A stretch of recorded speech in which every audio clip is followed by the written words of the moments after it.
A primeira, acho que a primeira dificuldade, eu acho que ela é bem comum a muitos estudantes e a muitas pessoas que estão aí nessa corrida e tentando passar em um mestrado ou em um doutorado, que é a dificuldade de você pensar em um projeto, né? Em uma boa proposta de pesquisa, tanto para o mestrado quanto para o doutorado. Então, 3 pessoas colocaram o seguinte: projeto de pesquisa, uma outra pessoa colocou pré-projeto e uma outra pessoa colocou escrever uma boa proposta, que é basicamente as mesmas coisas, né? A questão do projeto de pesquisa. Então, a primeira dificuldade que foi apontada foi exatamente essa, a questão de você de conseguir escrever uma boa proposta, de conseguir escrever um bom projeto de pesquisa, tá?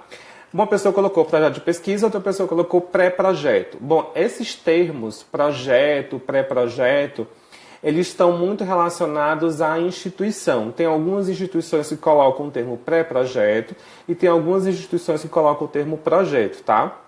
Mas, em tese, quando você pensa na seleção do mestrado ou do doutorado, você precisa de uma proposta de pesquisa. Essa proposta de pesquisa, ela pode ser chamada de projeto ou ela pode ser chamada de pré-projeto. Mas, enfim, vocês podem também ouvir aí alguns professores falarem de projeto como sendo a pesquisa já executada ou o produto final da pesquisa, tá? A execução da pesquisa. Mas levem em consideração os termos projeto e pré-projeto como similares quando você pensa em uma seleção de mestrado ou doutorado, que é a proposta de pesquisa que você leva na seleção, que você coloca, né, que você constrói para poder concorrer a uma vaga de mestrado ou doutorado, tá? Então isso é muito comum, tá? Por quê? Porque a proposta de pesquisa, ela é assim um divisor de águas quando você pensa nessa seleção de mestrado e de doutorado, porque se você você passa na prova escrita, você passa em todas as etapas, mas você tem uma proposta de pesquisa que ela é fraca, muito provavelmente você não vai ser aprovado, tá? Os professores, eles precisam que aquela pessoa que está ali concorrendo àquela vaga de mestrado ou de doutorado, ela tenha uma boa proposta. Uma proposta de pesquisa que realmente contribua para aquele programa de pós-graduação em stricto sensu, certo? E aí, quando a dica que eu passo para vocês, que tem, né, que tem isso como uma dificuldade, é que vocês pensem o seguinte, que vocês imaginem que a boa proposta de pesquisa, o bom projeto, é aquele que está alinhado ao programa de mestrado ou de doutorado que você quer concorrer, tá? Para isso, você precisa entender como que aquele mestrado funciona, quais são os princípios daquele programa de mestrado ou de doutorado, quais são as linhas de pesquisa, conhecer os orientadores daquele programa e em que eles trabalham. Às vezes a gente pensa muito mais na gente, né? A gente quer passar no mestrado, quer passar no doutorado, e a gente tem uma proposta na nossa cabeça que está alinhado àquilo que a gente realmente gosta, que a gente tem interesse, e às vezes a gente esquece de olhar para o programa, de olhar para o orientador, de olhar como que esse programa ele funciona. Então, assim, para vocês que colocaram que tem dificuldade no pré-projeto, no projeto, na boa proposta de pesquisa, pense o seguinte, que a boa proposta de pesquisa é aquela proposta de pesquisa que está alinhada àquele programa de pós-graduação, certo? Esse é o primeiro ponto. Ou seja, que está dentro daquela linha de pesquisa. Eu dou em algumas aulas que eu já fiz aqui, no curso que eu também ministro sobre seleção de mestrado, né, sobre passar em mestrado, eu dou alguns exemplos. Então, sobre como que isso funciona. Então, mas a ideia é exatamente essa, que você precisa alinhar a tua proposta de pesquisa a ideia, a linha de pesquisa, a filosofia daquele programa de mestrado, daquele programa de doutorado, tá? Não adianta você vir com uma proposta pronta e acabada sem saber como que aquele programa ele funciona, tá? Então você precisa estudar. Eu sempre falo o seguinte, eu não vou... não tem como eu sair de um local e ir para o outro se antes eu não investigar como que eu faço para chegar lá. Se antes eu, por exemplo, hoje em dia a gente tem internet, a gente vai lá no Google e a gente joga no Maps e a gente consegue ver qual é o caminho, a gente consegue ver também no Imagens, né? No Google Imagens, a gente consegue ver a imagem daquele local, se eu nunca vi. Ah, eu vou viajar para determinado local, Fernando de Noronha, mas eu vou lá, eu vou conhecer como que é aquele local, eu vou traçar quais são os passeios que eu vou fazer, enfim. Antes de eu sair de onde eu estou para ir para um outro local, eu preciso conhecer aquele local por imagens e também eu preciso traçar como que eu vou chegar até lá. Então, a proposta de pesquisa, o projeto de pesquisa você tem que ter esse mesmo princípio que você pensa aí de sair de um local e ir para o outro, né? Uma viagem que você vai fazer, ou mesmo se deslocar na sua cidade de um local para o outro que você não conhece, esse mesmo princípio de você investigar como que chega lá, como que é aquele local, é a ideia de você entrar e concorrer em uma seleção de mestrado quando você senta para escrever o seu projeto de pesquisa. Primeiro você vai conhecer como que aquele mestrado e aquele doutorado funciona, qual que é a linha de pesquisa, quem são esses orientadores, como que eles trabalham, quais são os tipos de pesquisa que eles executam, tá? Qual é o assunto, né? Que o tema que eles gostam mais de trabalhar, qual é o método que eles gostam mais de trabalhar. Então eu sempre falo o seguinte, um exercício que eu falo para os meus alunos: façam o seguinte, busquem alguém que já passou por aquele mestrado, busquem alguém que já passou por aquele doutorado. Tentem ter uma relação com essas pessoas no sentido de aproximação, para que essas pessoas te mostrem como que aquele mestrado ele funciona. Se você não tem contato com ninguém que já passou por aquele programa, você tem que pelo menos entrar na internet, entrar no site daquele programa e ver o que já foi publicado, quais foram as dissertações que já foram defendidas, quais foram as teses que já foram defendidas. Você tem que ver no edital a lista dos orientadores e você tem que entrar no currículo Lattes desses orientadores. E aí sim a partir disso, né, você executando todas essas dicas que eu estou te dando, você consegue entender como que aquele programa ele funciona, para você, de fato, só depois disso, você sentar e você pensar na tua proposta de pesquisa, no teu projeto de pesquisa. Antes disso, você não faz nada disso, você não escreve o teu projeto de pesquisa antes de conhecer como que aquele mestrado funciona, antes de entender quais foram as pesquisas que já foram feitas, de conhecer quem são quem é teu possível orientador, né? E em que ele trabalha. Só depois disso que você senta para escrever a tua proposta. Que aí você consegue alinhar a proposta com o que o mestrado trabalha, ou o doutorado ele trabalha, com a linha de pesquisa e com os assuntos de interesse daqueles orientadores, tá? Aí você começa a ter uma boa proposta de pesquisa. Pensar também que você não pode, já que você conheceu, fez esse exercício, você não pode repetir pesquisas, tá? A tua pesquisa tem que ser alinhada, mas ela não pode ser uma repetição daquilo que já foi feito. Se for uma repetição daquilo que já foi feito, obviamente que na seleção o teu projeto vai ser reprovado, porque nenhum orientador quer repetir a pesquisa que já foi feita. A ideia central de um programa de pós-graduação, você tem que colocar isso em mente, que o programa de pós-graduação precisa ter produção científica original. Né, produção científica que tenha algo novo, né, que tenha diferencial. Você trabalha com as mesmas temáticas, dentro da mesma linha de pesquisa, mas com ideias diferentes, tá ok? Não é repetição do que já foi feito, né? E aí, uma outra coisa que também vocês colocaram nas caixinhas como sendo dificuldade de vocês, que é o seguinte. Uma pessoa colocou o seguinte: conseguir escrever 5 laudas da prova escrita, né? Também é uma outra dificuldade quando pensa aí na seleção de mestrado especialmente, né? Que é você conseguir fazer, que é a prova escrita, que é você conseguir, por exemplo, rememorar tudo aquilo que você estudou quando você senta com aquela prova na mão e você tem que escrever ali 2, 3, 4, 5 laudas. E você sabe que aquilo que você escreveu vai ser lido e vai ser avaliado por um grupo de professores que fazem parte daquele programa. E que a tua aprovação pode, com certeza, estar relacionada ao que você colocou naquelas 5 laudas. Então, assim, a gente sente ansiedade, a gente sente medo, e muitas vezes esse medo e essa ansiedade é que realmente trava a gente de escrever a quantidade de laudas necessárias da prova escrita, tá? Então você tem que ter muito cuidado com isso. Antes de você pensar que eu tenho que responder 5 laudas, sei lá, 10 questões abertas dissertativas, que eu tenho que transpor, colocar naquele papel ali todo o meu conhecimento, entre aspas, do que estava ali previsto no edital para eu estudar. Antes de você pensar nisso, você tem que pensar o seguinte: você tem que pensar que você está em uma seleção, né, de mestrado ou de doutorado, e que você é capaz de fazer 10, 20, 30 laudos se for necessários. Porque é o teu propósito. O teu propósito é passar nesse mestrado. O teu propósito é passar nesse doutorado.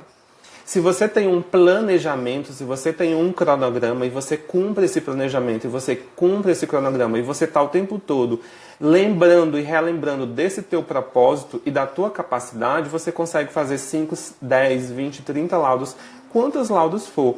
Então, para isso, você precisa controlar a tua ansiedade. Controlar a tua ansiedade, você pode fazer várias coisas. Vários exercícios, várias técnicas para isso. A ideia aqui não é falar sobre isso, mas uma das coisas que é primordial é você se programar. Imagine, será se a tua ansiedade, o teu medo de sentar e de fazer aquela prova escrita não está relacionado a uma deficiência tua no estudo do que foi proposto no edital, do material? Sabe se você não conseguiu estudar tudo e exatamente é por conta disso que você tem medo? Sabe se você não está procrastinando em ter que ler o material que é por obrigação você ler? Então tem que ter muito cuidado com isso. Identifica aí qual é o motivo desse teu medo, né? Porque escrever 5, 10, 20, 30 laudos, você é capaz. Você é capaz. Se você estudou, você é capaz, tá? E se você está numa seleção de doutorado ou de mestrado, você tem capacidade de ser mestre e de ser doutor. Todo mundo tem. Quem é mestre e quem é doutor não é diferente de qualquer outra pessoa. A única diferença é que sentou para estudar. Então, se você senta para estudar, você consegue sim escrever 5, 10 laudas, tá ok? Mas aí você tem que deixar de procrastinar, você tem que controlar a sua ansiedade, você tem que cuidar de você tem que ter qualidade de vida para poder estudar, para se preparar para poder fazer essa prova escrita. Não é do nada se inscrever em uma seleção de mestrado ou de doutorado e ir lá na doida e achar que vai passar e que vai fazer a prova escrita, não. Então, se você tem preparação, se você está ali lembrando do teu propósito, se você está lembrando da tua capacidade o tempo todo, você consegue sim escrever essas 5 laudas, tá? Então, planejamento, isso é fundamental. O pessoal que está aqui, a Carol está aqui, e eu já vi outras pessoas também que estão aqui, fizeram, acho que, meu último curso, né? E aí eu passei também umas técnicas lá para eles fazerem a prova escrita.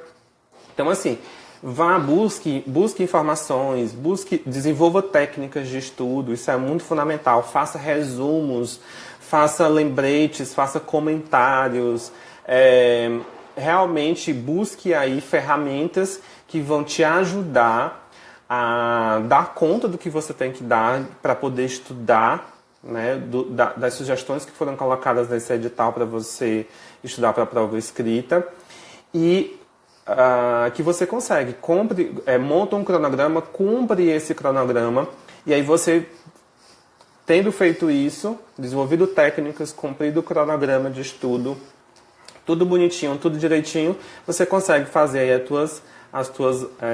as 5 laudas ou mais da prova escrita do mestrado, tá? Então não se preocupe com isso, mas primeiro identifique aí qual é realmente o motivo, tá? Capacidade você tem.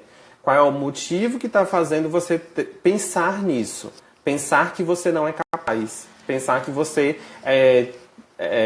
não vai conseguir colocar nessas 5 laudas as informações necessárias para que você possa ser aprovado ou aprovada nesse mestrado.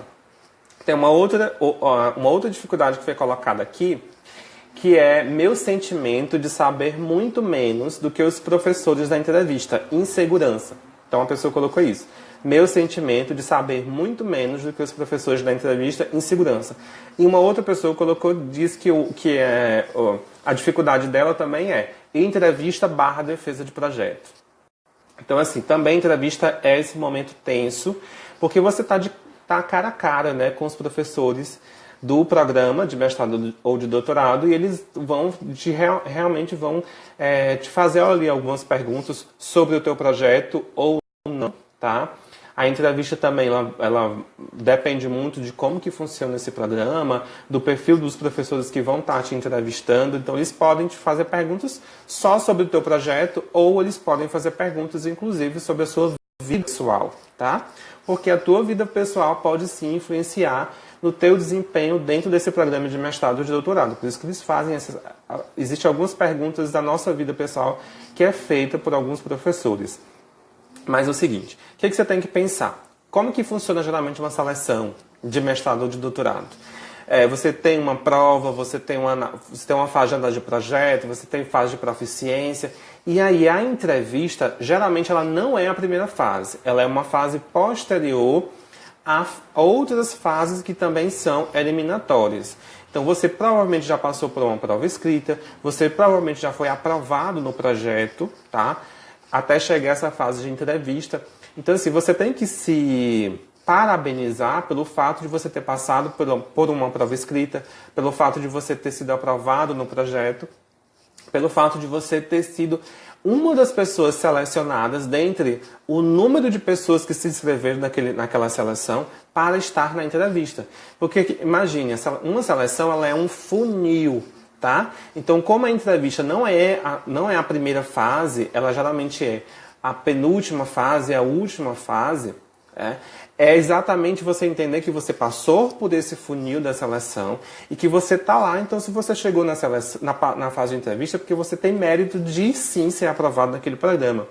O que vai fazer você, ao final, ser aprovado ou não, né, tá ali na lista dos aprovados, ranquear entre as pessoas dentro do número de vagas daquela seleção, são pequenos detalhes da entrevista, mas mérito para estar lá você já tem. Então, assim, essa questão da insegurança, achar que você sabe menos do que os professores. De fato, você sabe menos. A primeira coisa que você tem que aceitar é isso. Aqueles professores, eles não estão naquele programa de mestrado ou de doutorado à toa, porque eles sabem sim, né? São pessoas que têm sim mais conhecimento que você. Então, assim, primeira coisa é aceitar isso, que eles sabem mais do que você. No entanto, a gente não pode se diminuir pelo fato de eu saber menos do que aqueles professores, tá? Não coloque como obrigação o fato de você ter que saber mais do que eles. Isso não existe, tá? Tire isso da sua cabeça. A insegurança você elimina quando você aceita que você teve mérito para chegar até essa fase e de que sim, você tem mérito para ser mestre ou ser doutor, porque você chegou nessa fase, você eliminou várias pessoas nesse processo seletivo e você é uma das poucas pessoas que está ali na fase, no finalzinho do funil da seleção de mestrado ou de doutorado. Então, assim, elimina a insegurança pensando nisso. Primeira coisa, te parabeniza. Você é uma pessoa que tem mérito, você passou por todas as fases, você está na entrevista. Então, assim, elimina a insegurança pensando dessa forma. E esquece que você tem menos conhecimento que os professores, porque isso faz parte. Né? Você vai ter mais conhecimento depois, quando você terminar o teu mestrado, terminar o teu doutorado. Tá? Então, é exatamente isso. E a insegurança, a dificuldade da entrevista, ela vai existir se você não fez o teu projeto de pesquisa. Tem algumas pessoas que pagam para outras pessoas fazerem o projeto de pesquisa, tá? Então, assim, o que eu geralmente falo? Gente, aprendam a fazer projeto de pesquisa. Sejam muito bons fazendo o projeto de pesquisa.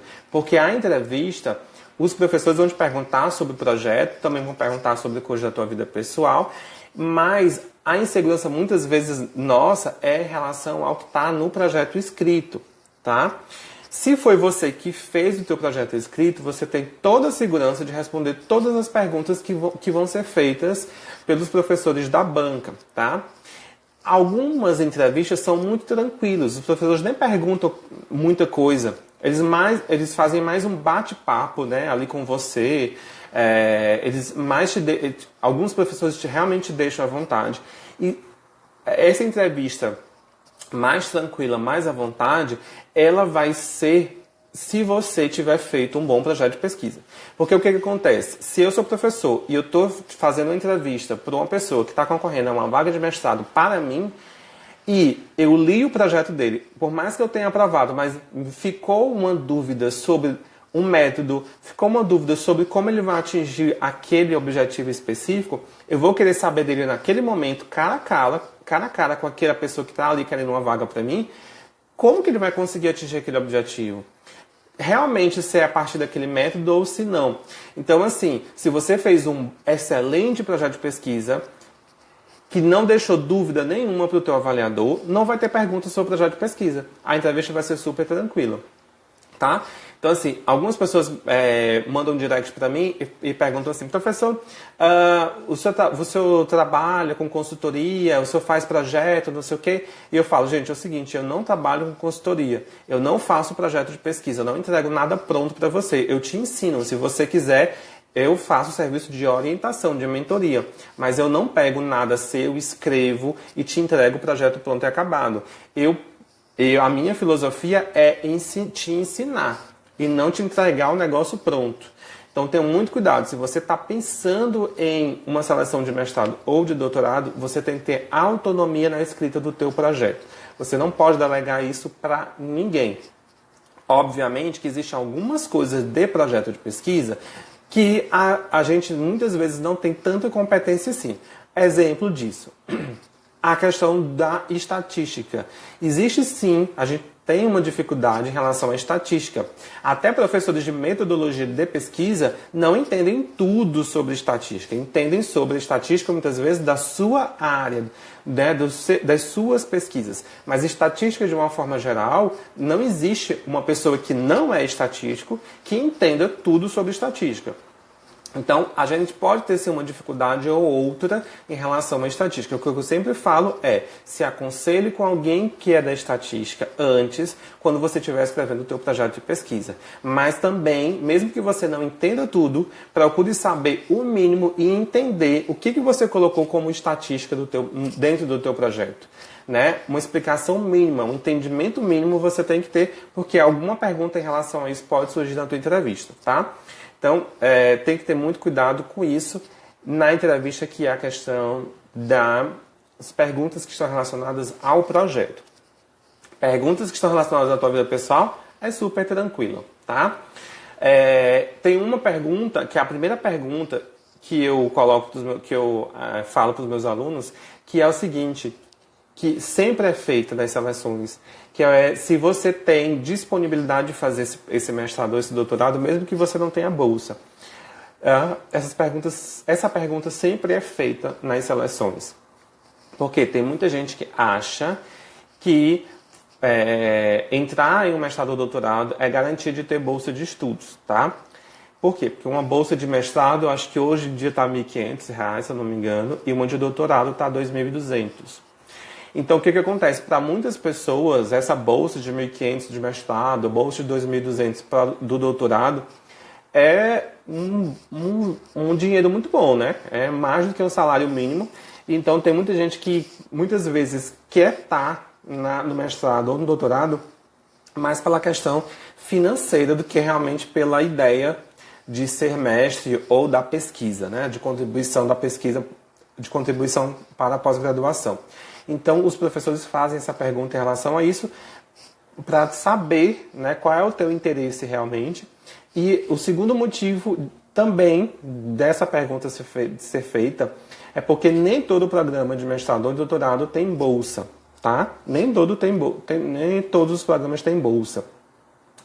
E a quantidade de bolsa que muitas vezes aqueles programas que têm naquela seleção, naquele ano, ela é pequena. Por exemplo, se abre o edital para 20 vagas daquela turma de mestrado no ano 2020, nem todas aquelas pessoas aprovadas vão ter bolsa. Tá? Então, às vezes, muitas vezes, aquele programa em um ano ele tem disponível 2 ou 3 bolsas de estudo. Então, assim, realmente você vai conseguir ficar com aquela bolsa quem ranquear lá em cima na primeira, segunda ou na terceira posição. E se também se encaixar em outros critérios que possam ter, critérios internos daquele programa. Um dos critérios, geralmente, é o fato de você não ter outro vínculo, né? Se você não ter vínculo empregatício, né? Nenhuma outra fonte financeira. Mas existem outros critérios também que possam surgir internos a esses programas, aos programas de mestrado e doutorado. Mas é isso. Geralmente, vocês na entrevista vão ter perguntas relacionadas ao teu projeto. E aí, se você tem certeza do que você colocou lá dentro, você consegue responder. Não tenham medo de errar. Errar faz parte. Não pensem que aqueles professores, eles imaginam que você está 100% pronto para cursar aquele mestrado, aquele doutorado.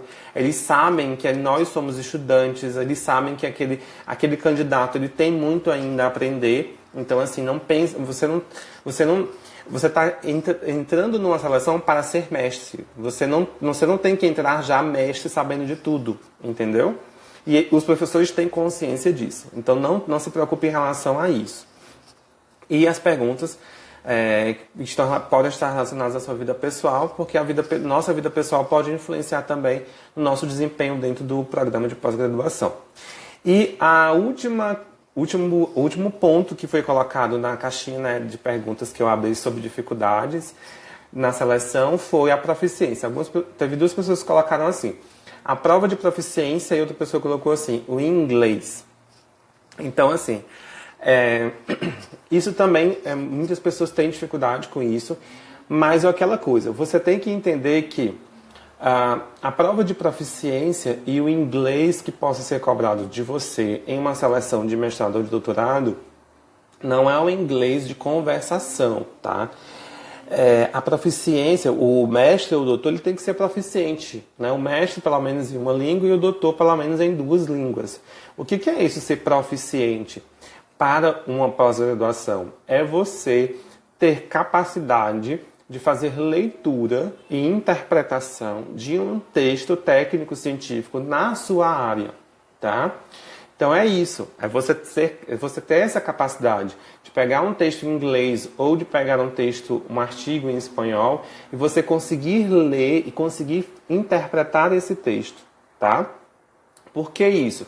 Para que você possa, a partir dessa leitura, dessa interpretação de textos em outra língua, conseguir produzir técnico-cientificamente na sua língua, ou também, pode ser nessa outra língua, mas que você tenha mais diversidade de leitura, né?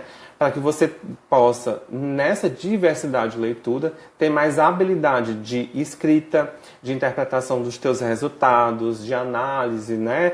Interpretação dos teus resultados, de discussão dos teus dados. Tá? Então, a ideia central da proficiência, que é conseguir ler e interpretar em outra língua, em outras línguas, especialmente em inglês, é exatamente isso. De você conseguir ali ter uma produção de melhor qualidade internamente dentro do teu mestrado ou dentro do doutorado. Não é de você sair sabendo falar e de você falar e conversar em inglês ou em espanhol ou em francês ou em qualquer outra língua. A ideia não é essa. Então não se preocupem com isso, tá? Porque geralmente quando a gente fala com alguém que não conhece como que funciona o mestrado, a pessoa pensa, mas tem que fazer proficiência em outra língua, não sei inglês. Aí a pessoa se desespera. Você não precisa falar inglês e dominar o inglês. Você precisa ter habilidade de leitura e interpretação de textos técnicos científicos na sua área. A ideia é essa. E aí, o mesmo princípio de você estudar para a prova escrita. Você não segue um cronograma de estudo daqueles artigos, daqueles capítulos de livro, e aí, no dia da prova, você vai lá e responde aquelas 5, 10 laudas, né, a contento, e você é aprovado. A ideia de você fazer uma prova de proficiência, na minha concepção, também é essa. Se você se prepara, se você pega provas de proficiência que já foram feitas, né?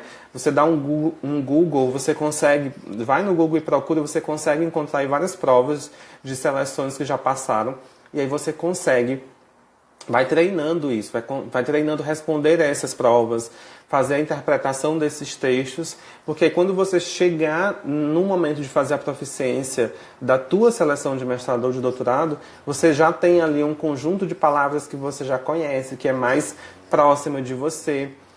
E geralmente também nas proficiências, nas proficiências mais tradicionais, você pode fazer essa prova de proficiência com um dicionário, tá? Então, existem sim algumas provas, algumas seleções, isso depende de seleção para seleção, que você é impedido de fazer isso com o dicionário, mas geralmente você consegue fazer isso com o dicionário. Então, você cumpriu um cronograma, já pegou, se familiarizou com termos da tua área, você já treinou isso bastante durante esse cronograma de estudo para a tua prova de proficiência, no dia é super tranquilo e geralmente você tem aquele texto na outra língua, mas você responde em português, tá?